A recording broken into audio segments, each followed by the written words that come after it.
at allpointstv.com, and we're glad to see you out there. And we're looking forward to delivering another. Let's see, what are we trying to deliver today? This is the first program, by the way, in the new year, 2026. We want to welcome the new year in. We want to say goodbye to the old year, in which some real fundamental things happened that we could do without this year. We're not going to bring that over into this year. We're going to try to keep it back there in the past. But we're glad you're here today, and we're here. So that's enough chemistry right there to make something happen. And we're going to try to deliver our part, which is to make the program one of the programs worth your time. We know how time is, and we know how our time is, and we don't want to be wasting anybody's time because we know all of you could be doing other things and sitting here watching our program. So we have to be very attentive to the fact that we've got to. Our job is to deliver a quality program, and I'm not saying we always succeed, but that's always our goal. And then we'll see how it comes, but how it comes out. But our goal is always the same, and our goal is excellence at all times in all of the productions that we put on here at allpointstv.com. Anyone who says otherwise, we're gonna give them a sock because we can't have these people bad mouthing the effort here. We got too many persons here in the studio that are doing an excellent job. If I'm not doing the quality job to represent them, then I'm the one falling down because they're doing great things in the background. You'd be surprised of the technicians that we have here. They're doing a good job in their roles, and our role is really secondary in a way. I mean, we're in front of the camera, but our role is really secondary in many respects because when you see people on camera, you'd be surprised at how many different constituent parts make the program work. And it's not just about the hosts of these programs. They're sitting there and they're doing their job. That's a very important job to do.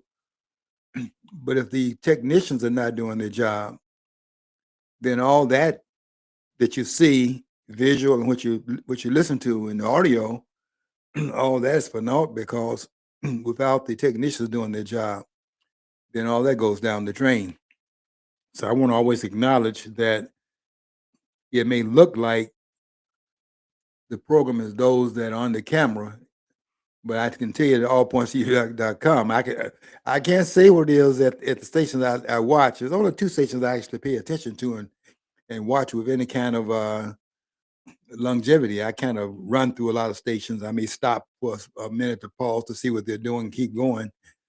But the two stations I put any time into is Fox and Newsmax, mostly Newsmax, but also Fox. A little bit of time there. A lot of disappointment with Fox at this point. And if they don't get their act together, I think Newsmax is going to overtake them over time, and they're coming strong. And I'm very attentive to what's going on in that station because I kind of keep my dial. That's what is that on my dial? That's 249 on my dial. No, it's 349 on my dial, and Fox is 360. And when I stop at 349, I don't always get the 360 because every program they have on Newsmax, because they realize that they're doing catch up. Every program they have on there in their programming, the programming that starts around 3, the evening programming, every program they have is above par for the course. They have some great programs on there, and each one seems like they understand that they've got to be riveting in their presenting of the news, and they claim that all the news that is fit to be aired, and a lot of persons are beginning to switch over to that network. We hope they will also pay attention here at allpointstv.com because we're trying to bring a lot of the same things. We are different, but a lot of what we do here in this program would not be in a variance what they're doing at Newsmax. Although we're not a mouthpiece, but we are. But I'm a conservative commentator, and a lot of what I hear them doing there, I'm pretty much in lockstep agreement with what they're doing on their network. I'm really impressed with Greg Kelly's program that comes on at 9, and I have a lot of respect for what um, the program that comes on. I think that the program that comes on at 5 o'clock. I forget the person's name, but he does a good job of the program that he does. I can't think of his name, but they are making a lot of noise over there, and I think that if Fox, if you're not careful, I know I said this before, but if you're not careful, you're going to find yourself bringing up the rear. Donald Trump, President Donald J. Trump, get the name straight, the new sheriff in town, compliments Newsmax, and I think that may be his favorite station. He's kind of left Fox because Fox left. People say that these networks, they say this about these parties. They say they didn't leave the party. They say the party left them. I think Fox can be counted in that category. That Fox left a lot of his viewers, and now the viewers are responding to it, and they're turning to Newsmax. That station is, in fact, increasing its numbers every week. Their numbers are going up, and I know I tape my programs, but I don't think that I watch. How many programs do I tape on Fox? 'Cause I tape everything I watch on TV because I don't have enough time to be sitting there for them to get to the meat and potatoes of the programming. So if I need to bypass to get to that, I can do so if it's taped. And I just don't have time to be sitting there and going through a lot of fluff. So I tape it, and then when I get to a segment, I know I'm just wasting my time watching that. I'm gonna bypass that and get to the next segment. And sometimes I just continue to run right through the program because you bring these politicians on there. I'll tell you right now, I'm not for listening to these politicians too much. And last night, Mark Levine was back after being away for what 2 weeks, and they do all these programs. They don't want to come in uh, a week before Christmas, a week after Christmas. They don't want to come into the studio. So they do these reruns, and then I thought they would, since Levine's program comes on Saturdays and Sundays, or you can say Sunday and Saturday, but it's a weekend show. And I thought he would have started new programming on Saturday, but no, he was still running. He's still doing these reruns, and Sunday, given the fact that it's the first of the week, he had to do something that would be a new program. And last night he had, I got to say this. I hate to even mention it, but you bring Newt Gingrich on there, and you're gonna do an hour with this man, as if this man has anything to say for an hour, and just be more appreciative of people's time. To be sitting there listening to a man saying what you already know, and they put these guests on there who don't have anything to say that's new, or don't have new understanding of anything, or any understanding that would shed any new light on anything. And these people just are just like parrots. So if I get into that genre where all I'm doing is repeating claims everybody else is making, that I can just by sitting here in this seat and and doing this program. And these technicians doing all the hard work behind the scenes. And here I am up here uh, as a parrot. And that's not going to happen today. And it's not going to happen next week or the week after that either, any other week. Everybody's talking about the United States having gone into Venezuela on an extraction mission. This was a difficult mission. First of all, the mission was one of having to keep it secret because they wanted to take the country by surprise, because you have to get through the defenses that the country had, because they knew that at some point, if things did not change, that the United States was coming. And they had seen the escalation that had occurred under President Trump, because Trump was not doing what had been done before for 4 years under this renegade president we had, this installed president, because this man was installed as president in 2020. And I don't think we understand that, but this man was installed in that office, and you might as well stop writing me right now about my having excess what happened in 2020, because this campaign in 2020 was an anomaly that you haven't seen in the politics of this country. Thank you, John. You're just too kind. John sees me in here fighting this cold. I got out there this morning to shovel the snow and getting out there and doing that. This old body doesn't handle the weather like it once did. But this invasion, this extraction of Maduro was known. They didn't know the hour, they didn't know the day, of course, and when it was coming, but they knew there was an escalation had already occurred.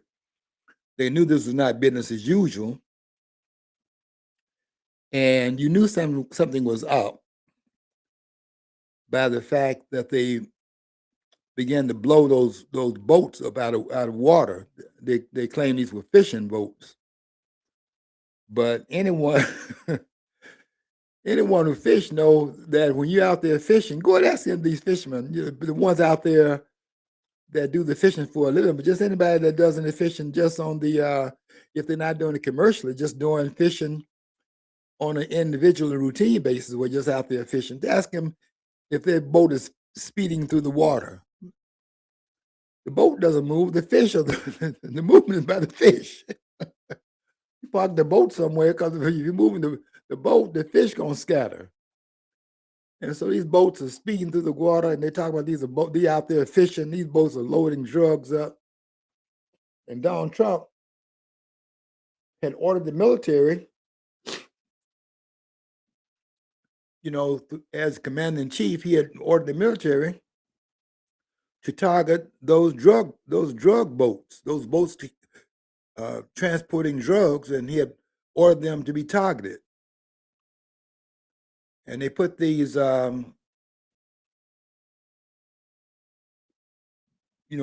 these things up in the air that can ferret out what's on those boats. And you see these big packages of drugs and so on those boats. You don't see any fishing rods, and they weren't trying to camouflage that they were not out there fishing. They weren't throwing any fishing rods in the lines out in the water.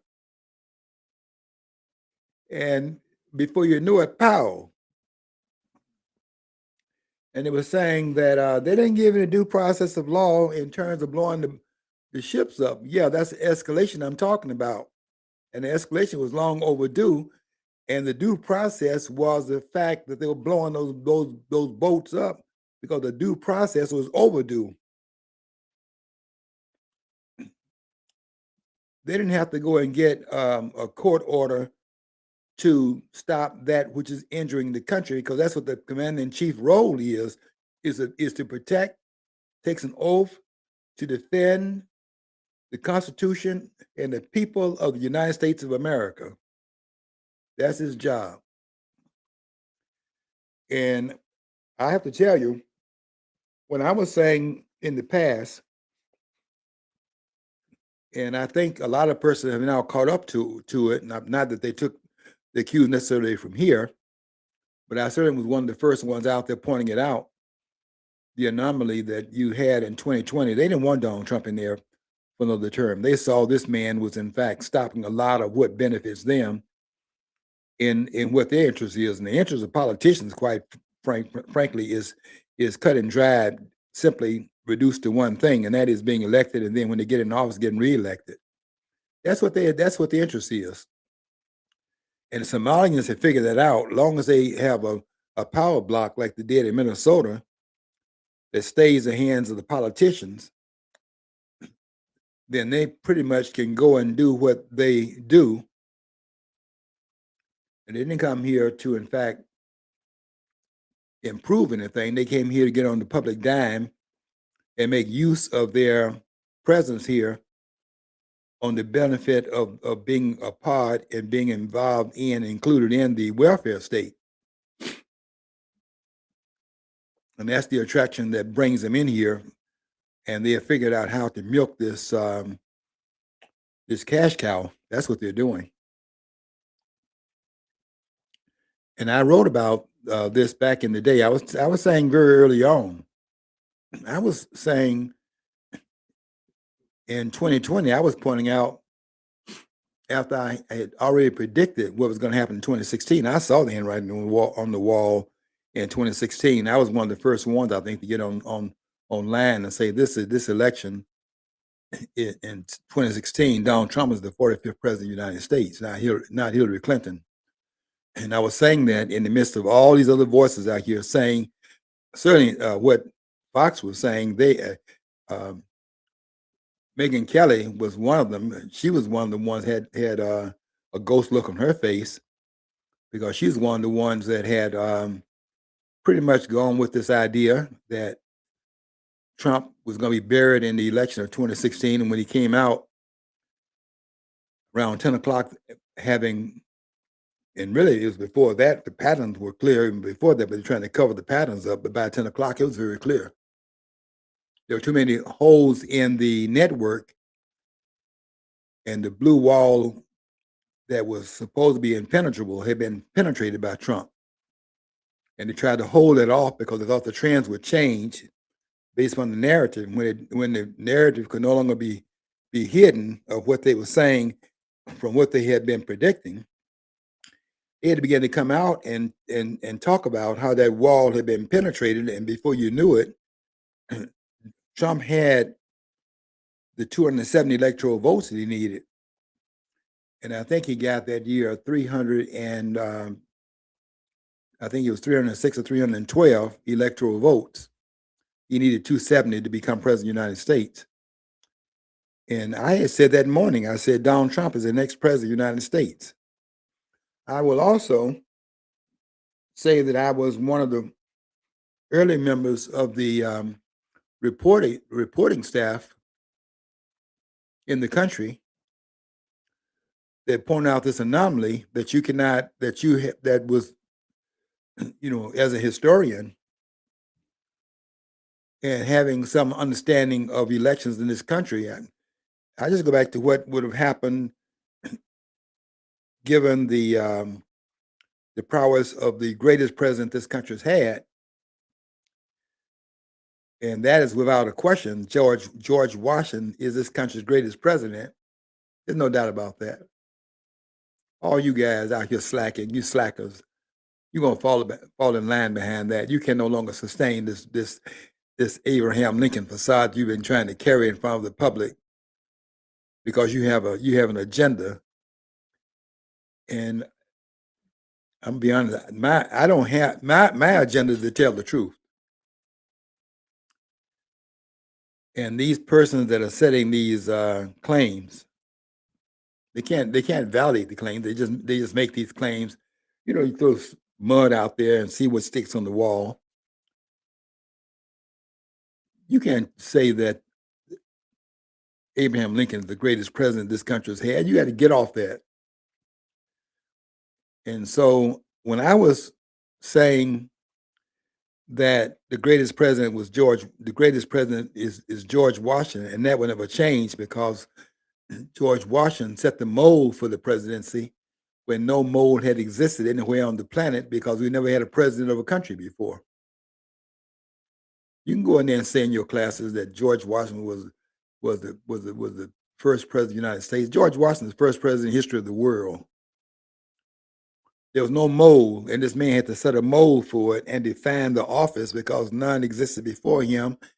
And he did that, and he then, after clarifying that role, had only planned to be there for one term, but people understood the magnitude of his presence. And I said that the way I weigh what occurred in 2020 was go back and look at George Washington. George Washington was the greatest president this country's had. Let's look at his numbers. When you look at um, Trump's numbers in 2020 compared to 2016, let's look at the numbers of incumbency. And let's go to the greatest president we've had and see if his numbers were sustained on the same level when he's running as a non-incumbent than running as an incumbent. Here's what if you do that, and you'll get some different numbers that are reported. Some will say there's one report that will say that Washington received during his first run for president in 1788. They'll say that he got 43,000 popular votes. Now, that's one claim that will say that. I think that that's a little high. I think that it'll be more within the reach of the numbers that the great George Washington would have gotten in the first campaign 28,000 popular votes. You know, he was unanimously elected by Electoral College, but the popular vote, I think he got in excess of 28,000 popular votes. But listen to this in the running for re-election in 1792. Now, this is 4 years later, and this man was the most revered man in the country at that point. But look at the numbers in his second time running in as popular as he was as a standout candidate. No one could have defeated George Washington. But when he ran again in 1792, Washington's popular vote went down to from 28,000. I'm gonna put it at 28,000 plus. His second time running in 1792, he got 11,000 plus votes. This is the most popular president in the country's history. Look at the non-incumbency, and then look at the incumbency, and then look at the numbers of the two. Because you're running as an incumbent, you're running on a record that you have. And that did not stop being the case because this is the greatest of our presidents. This happens to all of them as incumbents. Go look at how many of them were able to sustain the popularity through 4 years of making decisions. And you got all these constituents out here who are looking at it from their own personal aggrandizement, the standpoint of their own aggrandizement, and you are making decisions, and you got to place a plurality of all these different people out here with different interests and see how that works out over a 4-year period of time. You're not running as an incumbent with the same popularity as a non-incumbent. George Washington didn't do it, and I put him as a standard in terms of, look, if that didn't happen in George Washington's case, give me a break. And when I see this anomaly in 2020, when the man in 2016, 4 years earlier, got 63 million votes, and in 2020 got 12 million more votes as an incumbent, I got to tell you something. I'm not a rocket scientist, but I'm not the dumbest person on the planet either. And you're not gonna run by me that you have a free and fair and honest election, and this man got 12 million more votes as an incumbent than he did as an unincumbent, and got 75 million votes, which shows there's tremendous satisfaction with his incumbency, something that the great George Washington did not achieve, and I consider him the standard. If he could not surpass his vote base from incumbency to non-incumbency, compare non-incumbency to incumbency, if he could not do that, his numbers had gone down dramatically. I'm saying 28,000. You can check that. I know you're going to read different numbers, but I think that we can all agree that Washington probably got in excess, it wasn't 29,000, but in excess of 28,000 popular votes.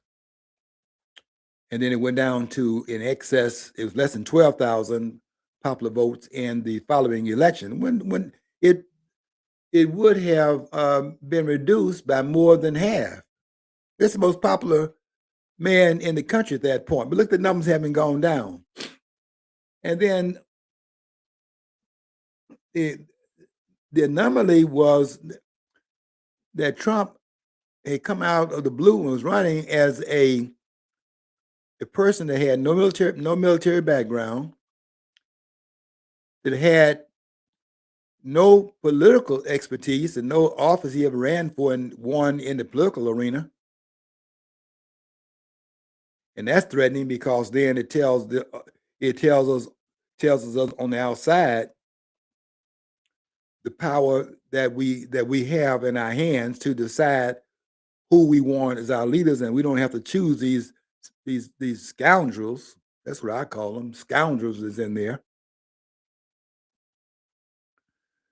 We can, that the danger that he poses is that we found somebody on the outside more satisfactory to us as voters than all the ones inside of the Beltway in Washington, D.C. That's what that election meant in 2016.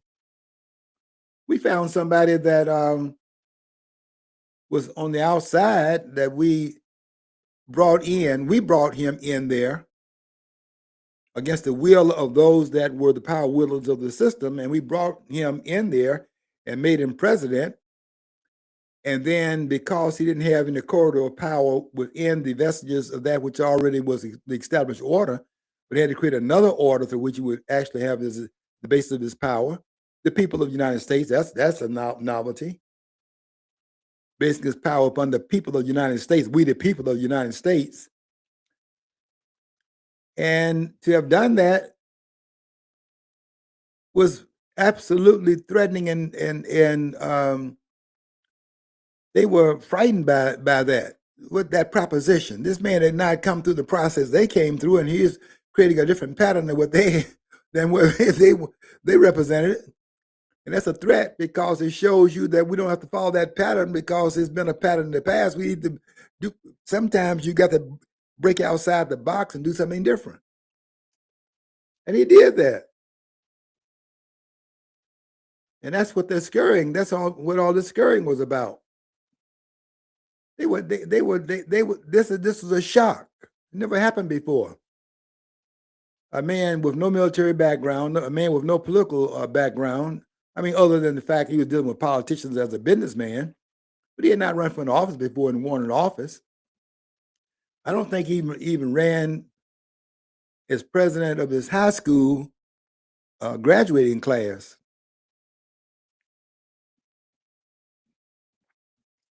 I think that would be true, that he did not even hold an office.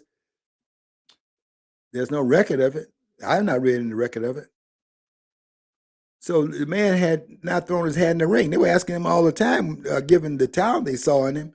They were asking him on all these shows that now oppose to him and don't like him because he ran as a Republican for president of the United States. They're now talking about how bad he is and all of the other things. But before that, they would look at the man's talent. They were saying, asking him, why doesn't he run? They had noticed the talent the man had. You saw the talent the man had by him going up against all of the persons, first of all, in his own party, and then took on the might of the Democratic Party's candidate. And they had all agreed we were looking at the first female president in history of the United States, and the country was ready for a female president at that point. But they weren't ready for Hillary Clinton. And they went to the poll and said so. And they said it with a person that had no credentials otherwise, in which that would have been thought to be possible. But they said it in 2016, and Donald Trump was the result of that.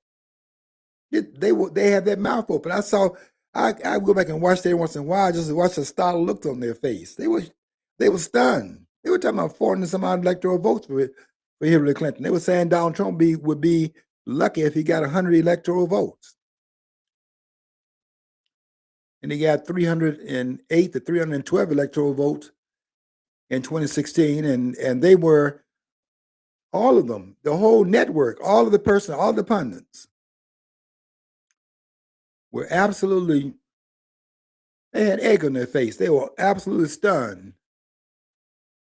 How did he do that? Because it never been done before. That was an anomaly that nobody saw coming, but I saw it coming because I saw the crowds. I mean, my eyes sometimes, I mean, believe everything, don't believe everything, don't believe everything you see. Believe half of what you see and nothing that you hear. What's that little saying? Believe nothing that you hear and only half what you see. But my lying eyes, what the king said, mine eyes are seeing the glory and so on, and that which he saw through his vision. My lying eyes saw something different than what I was being told. And I wasn't surprised when there was this breakthrough, because I kept looking at the crowds. I kept saying, how is this a losing hand this man has? And all these every stadium, they stopped even thinking about having anything in a high school auditorium, which would seat, how many persons in a high school auditorium? It stopped that long time ago. Man was speaking in stadiums. And I said, how can that be? And nobody's ever done that before, and this man is doing it. How is this number going to go down? How is this number going to be in the point of him losing the election in 2016 when the opposition, which was clear with all the ones in the Republican Party, had set down 16 members in the Republican Party? And then here's Hillary Clinton. She wasn't all that popular. He had a feel of Hillary Clinton. And the polls were indicating something different than what our lying eyes were telling us, that this man is running the tables in this election. And when that happened, I don't know why the commentators couldn't see it with their own eyes, but they were blinded by their own narration of what they were looking at. They didn't really want to make the claim based upon the evidence. They want to make the evidence up and then make. You see, there's two different two different kinds of insanity. They say that insanity is doing the same thing over and over again, expecting a different result. But there's another form of insanity also. And the other form of insanity is believing in something because you wish it to be true, and you believe in it because that's what you wish that's what you wish it would be, and you believe in it because you think you can, by your belief, you can wish it into existence. That's what they were doing in 2016. It was a form of insanity that occurred, and they wished it, and when it didn't happen, I tell you, somebody hasn't gotten over that even today. And there's this person that went to Ireland, Rosie O'Donnell. That woman is over there in Ireland right now, having left the country once Donald Trump was declared the winner in his second term. She just could not take that. She was wrong in 2016, and when she was wrong again in 2024, she had to leave the country. And she is still talking back here, still upset, and hasn't figured out yet. The problem is not Donald Trump. The problem is Rosie O'Donnell. I look at it this way. I don't like a lot of presidents in the past. Okay, but if I sit there and go, I don't like them, I'm going to do this until I'm going to hold my breath. And basically, that's what it is. They're like the little children. You don't mean that much, Rosie. You're not that popular. I can't believe our it. lives could go on without you. All these actors, all these celebrities, when they do that, I want, I mean, You don't. We don't need you. You need us. You you know. left the country. What are you doing talking back into the country? You left, and so you satisfied the peculiarities of your problem because you said that you could not live in a country with Donald Trump as president, so you left. So you keep talking back into the country. So is the problem Donald Trump or is the problem Rosie O'Donnell? She can't give that up. The man has a residence inside of Rosie O'Donnell's head.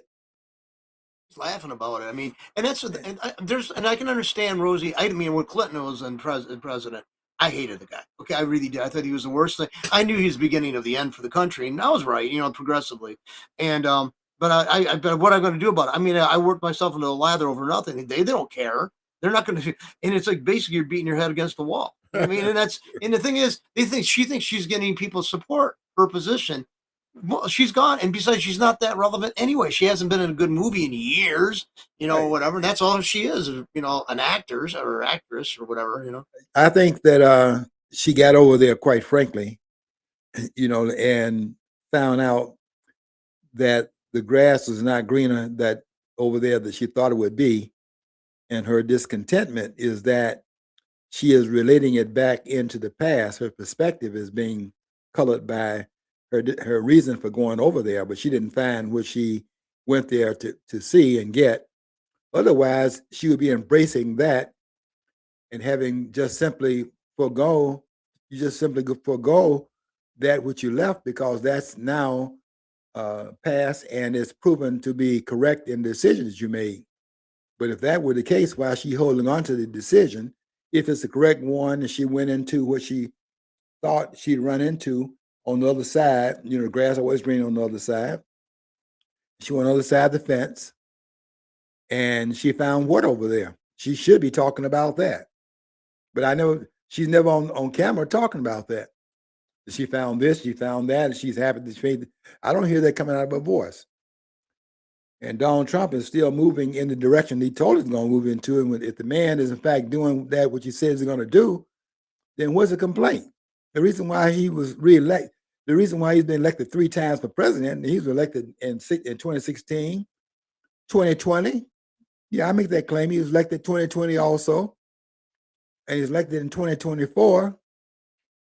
And I watched it. I watched each of those elections, and I saw what they were trying to do, and what they did in 2020, what they tried to do in 2024. But he headed them off at the pass. They intended to steal the election in 2024 too, but they just couldn't get away with it.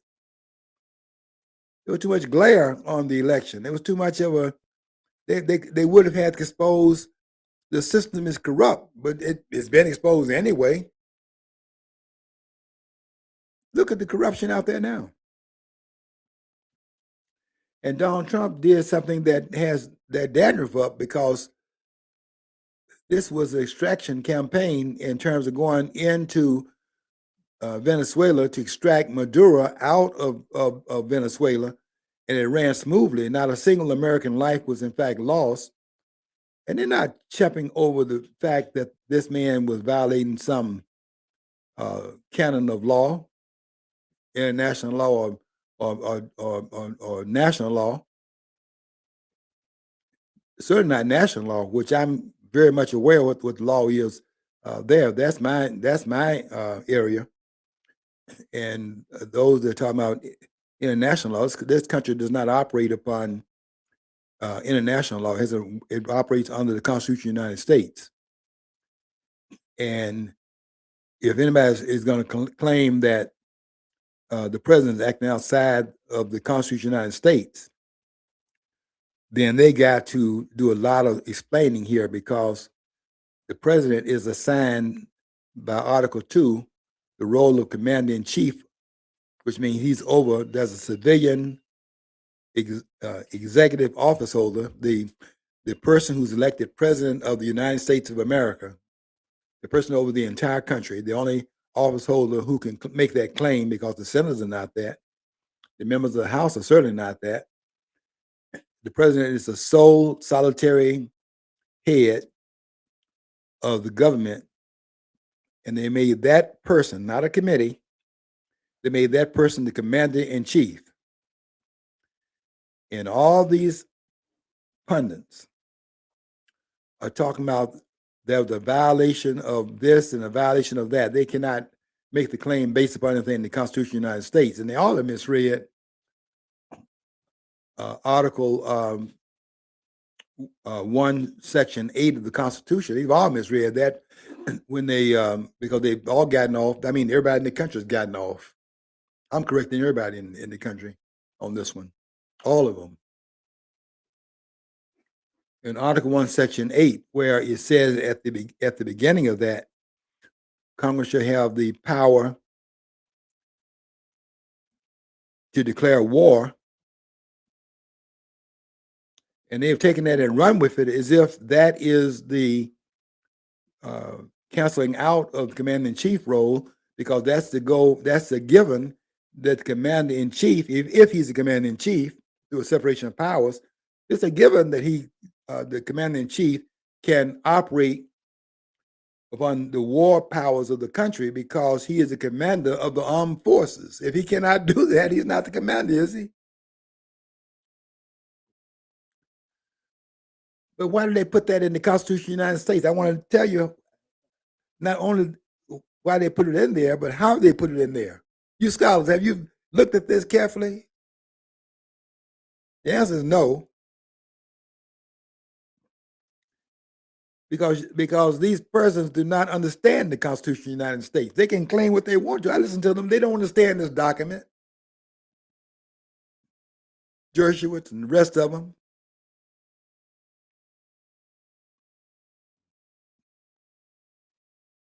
I call their names out, and I keep calling their names out. They're not going to say anything. They're not qualified.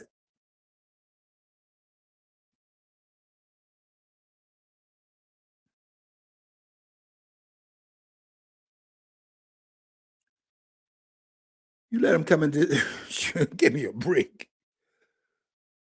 These people are misquoting all the things that they misquote. You can say that to the layman. I'm not a layman. You cannot say that the things they're saying on TV. That's why I call them what they are, television scholars. That's Dershowitz too.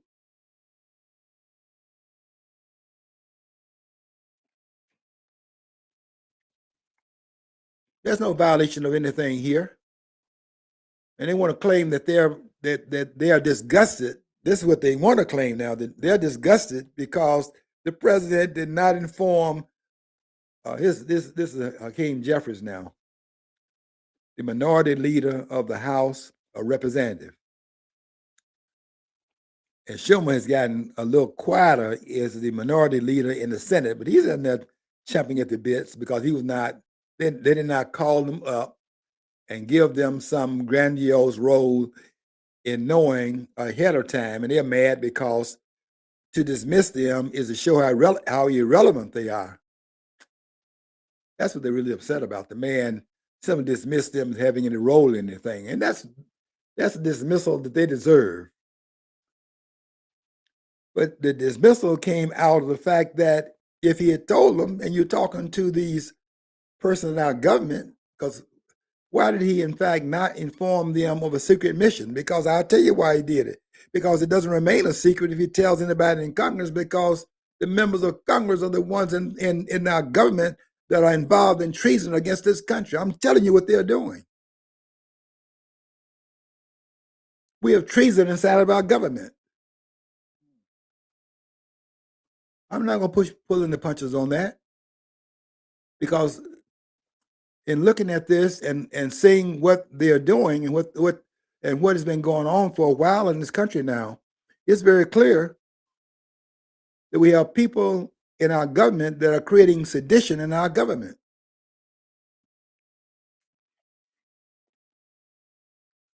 I'll give you one thing that you can do in terms of checking this for yourself. Try to imagine in your mind's eye, on your best day of the week,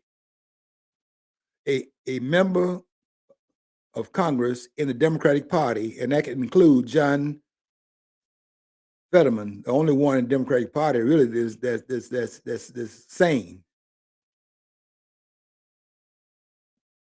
The rest of the people in the Democratic Party, and I'm going down in my mind's eye, all of them, the only one that is in fact that can be labeled as sane, because these people on the left are involved in sedition. But just try to imagine one of them saying what Donald Trump says with regularity. Try to in your mind's eye think of one of the ones in the Democratic Party that would say outright in front of the camera that they love this country. Can you imagine anybody in the Democratic Party saying that? I can't.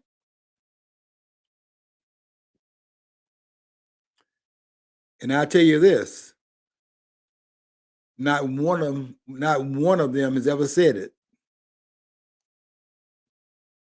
Now, in your mind's eye, where am I wrong?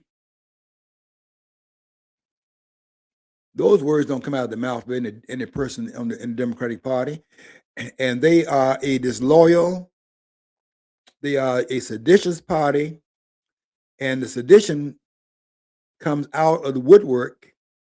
It doesn't manifest itself only when they are out of power, but it's more clearly manifested when they're out of power. But they manifest it also when they're in power. And I will tell you this: if they had won the election in 2020, if they had really won that election, here's another way of assessing that election. If they had won the election in 2020, why were they so much engaged in open the floodgates in immigration if they already had the numbers that would sustain them in power in this country? The immigration of the country, by the way, was another indication that they knew that those 12 million votes had overwhelmed them and they were fixing that problem for 2024. That's what they were doing. Because why would you need additional voters? Because all you do is letting additional voters in. You can't be letting these Somalians in here because you think they're going to add something to the democratic process in this country. Can I ask you a question? You're like I'm the nearest, probably the expert on Africa, right? Is there anything good that ever come out of Somalia? Because since I've ever seen them in the press, and I mean, I admit that I'm not this world great genius on geography, but I mean, all they were is connected to pirates and going to Europe and causing problems. What was Somalia? Wasn't it a British colony originally, or I mean, what and the woman in Minnesota saying that they're the fabric, they've only been here 20 years. How can they be the fabric of this country? Yeah, John, Somalia is a failed state. And that's why Ilhan Omar, who does not like she doesn't want to give any credit to the country that was grateful and that was gracious enough to open up.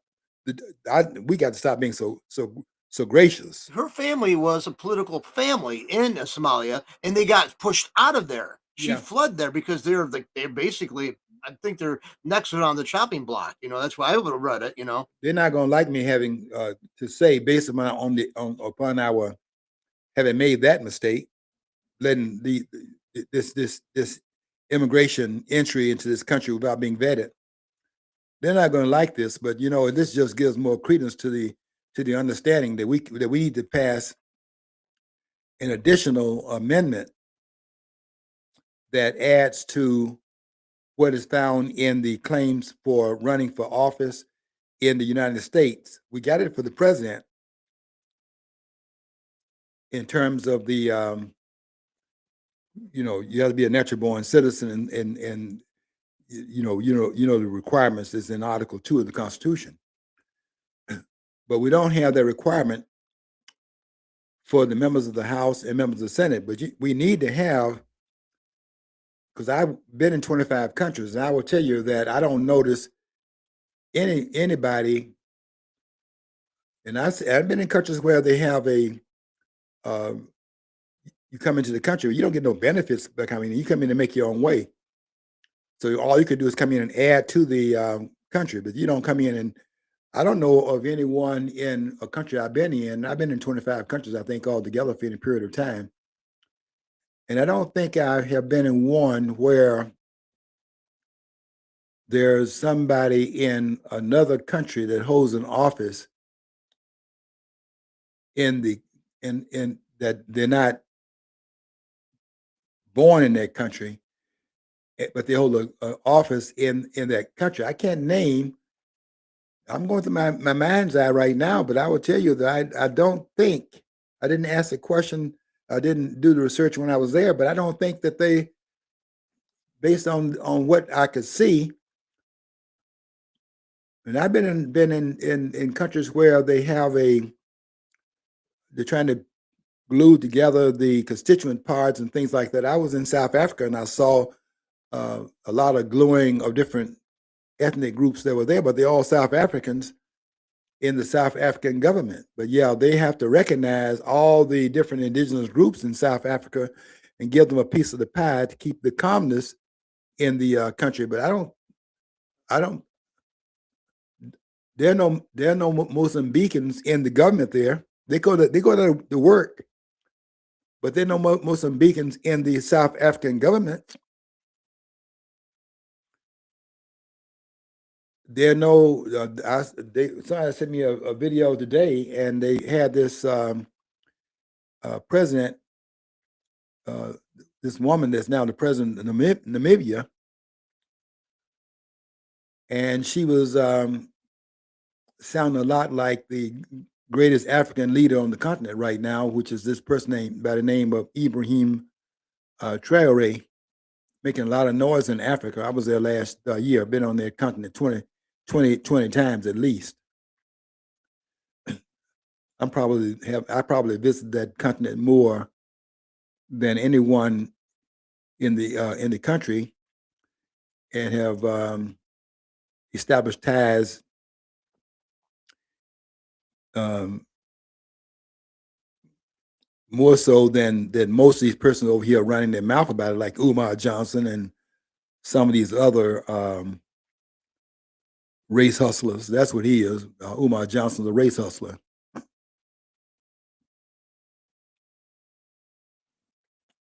And somebody should go and read Ann Coulter's post about Milana Karinga. Read her post that she put out on the 4th of December, and she's putting the final nail in this Kwanzaa that they she is calling it out as an FBI invented celebration, and she's right in what she's saying there. She's calling out Milana Karinga, who's over the Black Studies program at in California, and yeah, there's a whole history that you need to go and read. You can go read uh, Elaine Brown's book about Karinga. Karinga got a lot of people fooled.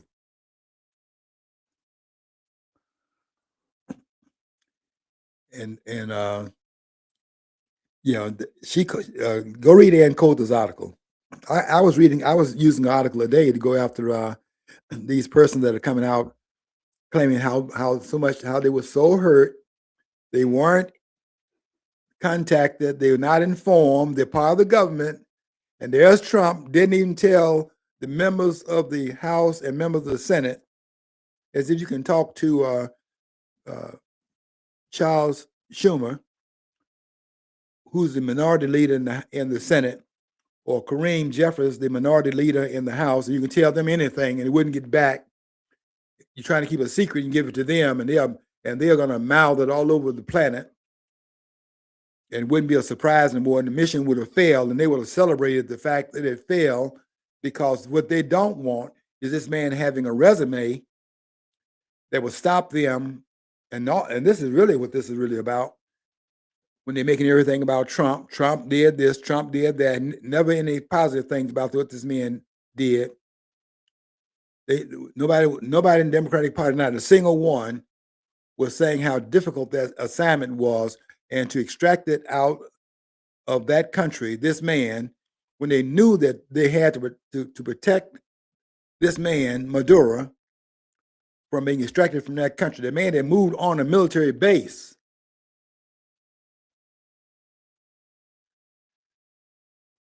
And you didn't know this because they're not putting this out, but that man had a steel bunker on that military base, because even if they had got on that base, if he had been given time to get into that steel bunker, that he thought he would be therefore safe from the extraction, because he knew at some point with the escalation already that occurred, he knew that that escalation would continue because he was not going to stop them from doing what they were doing in Venezuela. Let's be honest about that. The man was caught between a rock and a hard place. He chose what he thought was the safest option. The options were to, in fact, turn a blind eye to what's going on in his own country with these warlords, which are right next door, right inside of the country, or to take a chance on provoking this man. How many miles would he be away in Washington, D.C.? And a lot of reasons would have given him the idea that there'd be pause there, because they know about the politics of the country, how anything that Donald Trump does is going to be criticized by the party of sedition. The Democratic Party is the party of sedition right now, and they were counting on a lot of things happening inside the country that would have held this man's hand in making that decision. This man is not going to do the things that has been done before. This man is an out of the box actor. He's not acting like presidents would act in that role, restricted because of Kareem Jeffries and other members of the minority party and in power in the minority part of the power structure. He's not beholden to them. He didn't even consult them. He should, and that's what he should have done. I've been writing my articles about the fact that he's under no constitutional claim to have informed the members of the House or the Senate. Because let me tell you something about the Constitution of the United States. When the Constitution of the United States in Article 1, Section 8, at the top of it says Congress shall have the power to declare war. It says that because it has to make it so that can be done there, as well as what can be done by the very understanding of the role of the commander-in-chief. Why? Because declaring war is not a legislative act, and therefore it has been made such that the Congress can the Congress can do it, because it's not a law, because Congress is a law-making body.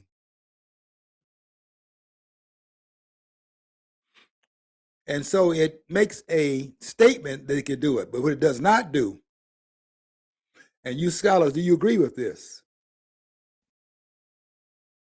Not that I need your agreement, because you're not on my level.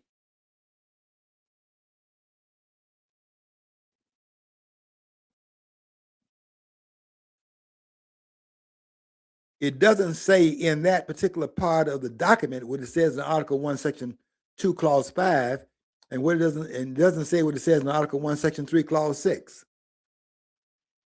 What it doesn't say there, Congress shall have the power to declare war, it doesn't say the word sole power. And we're not talking about S-O-U-L either. We're talking about S-O-L-E. And when it wants to say that power to be exclusive to other powers, the Constitution has no problem, the framers had no problem in stating it as such, and it doesn't state it there. What they're doing is expanding upon that which can, in fact, make the decision, because these are the representatives of the people in the Congress. Congress, the people, that's the people's body, supposedly, in the Congress of the United States. We, the people of the United States, and that's the people voice in the Congress, supposed to be. It's not that, but it's supposed to be the voice of the people of the United States.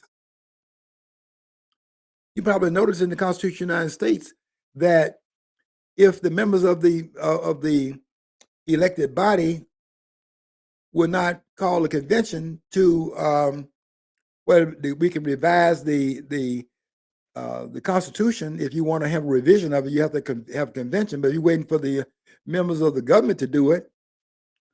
First of all, through a 2/3 vote in the House and 2/3 vote in the Senate, and then they would call for a convention. But let's say they would not do that. Well, the people can go around it because the people are the ones that make the determination. They can go around the fact that their representatives are not going to speak to that. They can speak to it without the representatives speaking to it.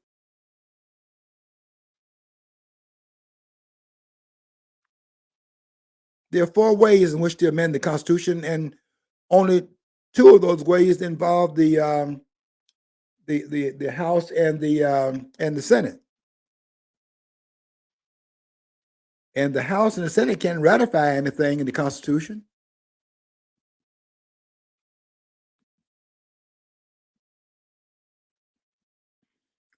The ratification comes among the states, and the states are the people of the United States. But it doesn't say in the Constitution of the United States, and show me where, if I'm wrong, show me where it says that Congress shall have the sole power to declare war. Where does it say the word sole power to declare war? As it says in Article 1, Section 2, Clause 5, when it says that the House of Representatives shall have the sole power of impeachment. It says the sole power to do it. It means the Senate can't do it, the president can't do it, and the people cannot do it. Because it says expressly as sole. Those are the words that the framers had no problem using when it was necessary to make it singular to a particular aspect of the government of the United States. It does not make that specific as a specific to the Congress of the Congress, because it doesn't say the sole power to declare war. It says that it has the power to declare war as an extension of it, because it's automatically assumed that the commander in chief has the authority to do that. Do you scholars agree with that?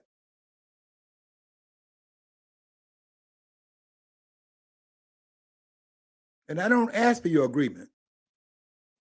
I ask for your understanding of it. I don't ask for it. I demand it.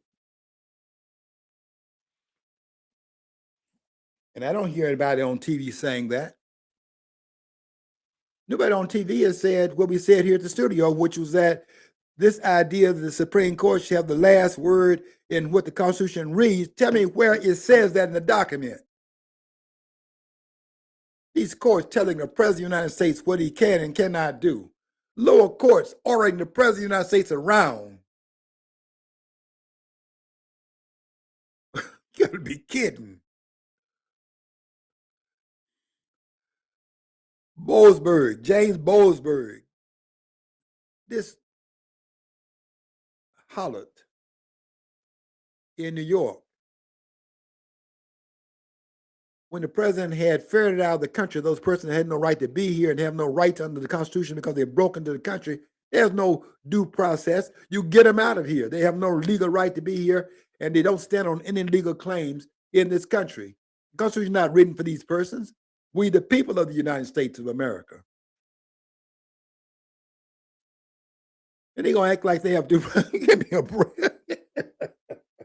They have due process rights in the country. And they broke into the country and violated the law in coming in here. They're renegades in the country, and they have due process under the laws that they came here in violation of. And they obtained due process having arrived here. How does that work? You tell me, how does it work that those that came in here and have no claims to rights in the country can drop children in the country? The children have rights that their parents don't have. How does that work? Total nonsense. You know why that flies? We have fools running our government. And then when you have fools running our government, on top of that, they're involved in sedition on top of it. We got a real problem here, because this is sedition that we're talking about. Donald Trump did the right thing in terms of the secret mission. And they're jumping at the bit. What they're really mad about is that this man was able to do that under the cover of darkness. I think the operation started about 3:00 in the morning in Venezuela's time. And it took everybody by surprise. They hit those military bases first to neutralize any any one able to respond to it, and they were able to do it so expeditiously. It had many different parts of it. That was a three-pronged war, and Maduro didn't have time to get into that steel bunker that they had built on that military base because it was so surprising they caught him in bed.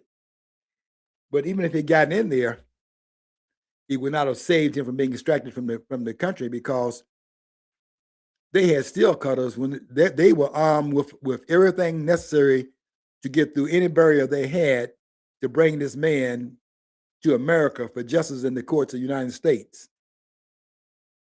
Because when you're pushing drugs in this country like he was doing, and siding with those warlords, trying to play both ends against the middle. On the one hand, trying to satisfy the warlords, because to go against them would have brought warfare upon his government from that angle. But then not to take them on would have brought warfare in terms of the warfare by the United States government. He chose the proximity as a factor. That is, Washington. Trump is in Washington, and here you're on the military base, and will the American people allow?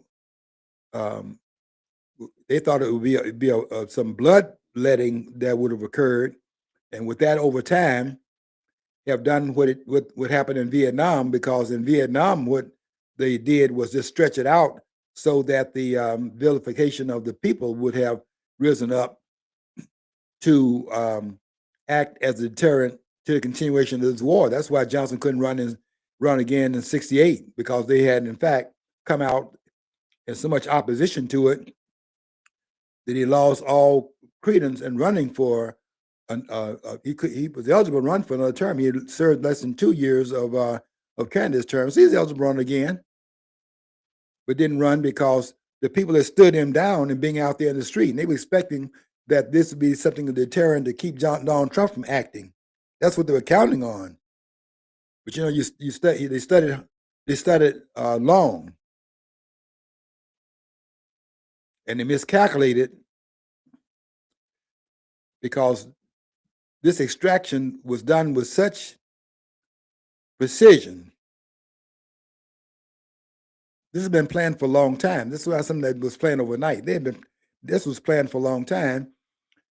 And they got in there on the extraction mission and grabbed this man and his wife, by the way, and they came out of there without one American life being lost. And they want to claim that they're so hurt that they weren't consulted. What they're really mad about, and what they're really championing the bits about, is that the man was able to go in there and put that on his resume. And another thing this man did outside the box that was unusual, and he was successful in it, and they got to take this man down. All this, let me tell you what this is aimed at. All this is aimed at the midterm elections. Everything has got to be made Donald Trump, because they know how the American people are. I know I know, like to tell you how smart you are. They like to say that because that always get people. They don't believe that. They don't believe the American people are smart.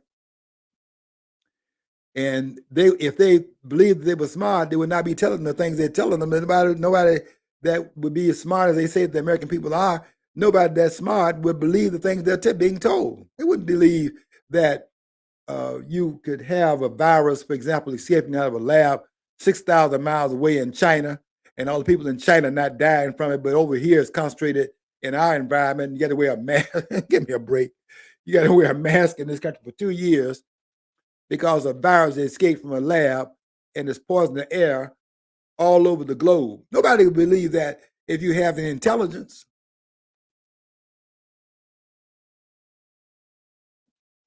I was walking around for 2 years under attack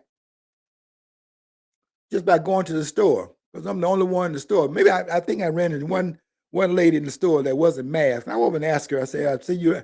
I went over and told her. She was over there in the produce section. I think she was over there where the apples. I think that's where the greens were, something like that. Some of the fruit.